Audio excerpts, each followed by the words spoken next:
Hi mga Mima! For today's vlog, magluluto naman tayo ng adobong atay ng manok. So una sa lahat, pinainit ko muna ng kawali. Nilagyan ng mantika, pero nakapagpakulo na ako ng atay ng manok. So, let's go! Una sa lahat, i-fried muna ang patatas. Nung golden brown, itinabi ko muna. Ilagay ang bawang, sibuyas at luya. Halu-haluin. Gisahin ng mabuti mga mamshi. At kapag nagisa na, igilid mo na at iprito ang atay.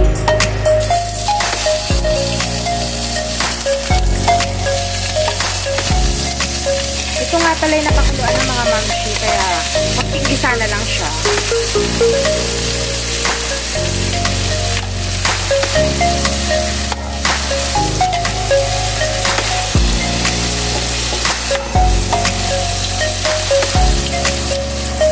Kapag brown na, ay pwede nang ihalo ang ating bawang sibuyas.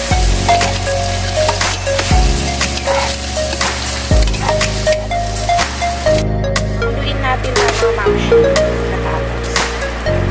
At syempre, lalagyan natin ang mamasitas adobo savor sauce mixture.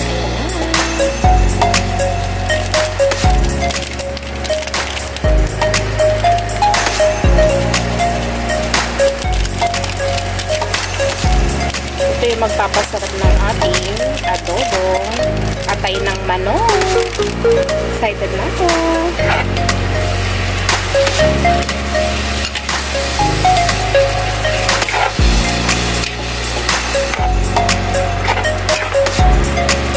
At syempre, hindi mawawala ang Silver Swan soy sauce. Lagyan na natin.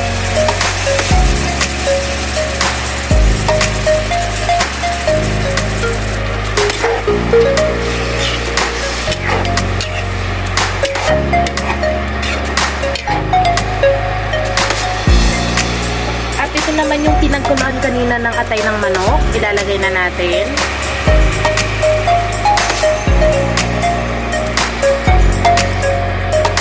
At pakuluan. Lagyan ng paminta.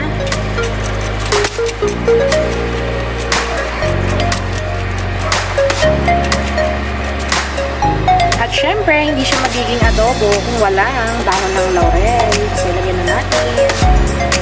Pampabango. Pakuluin ng mabuti.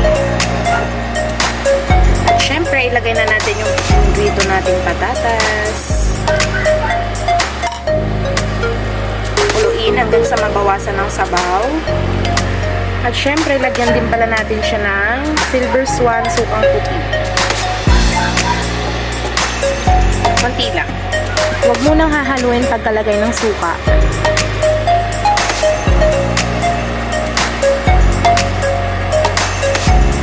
Na nga, nabawasan na yung sabaw. Malapit na to.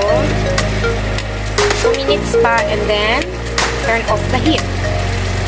So, ayan mga mi, luto na ang ating adobong atay ng manok.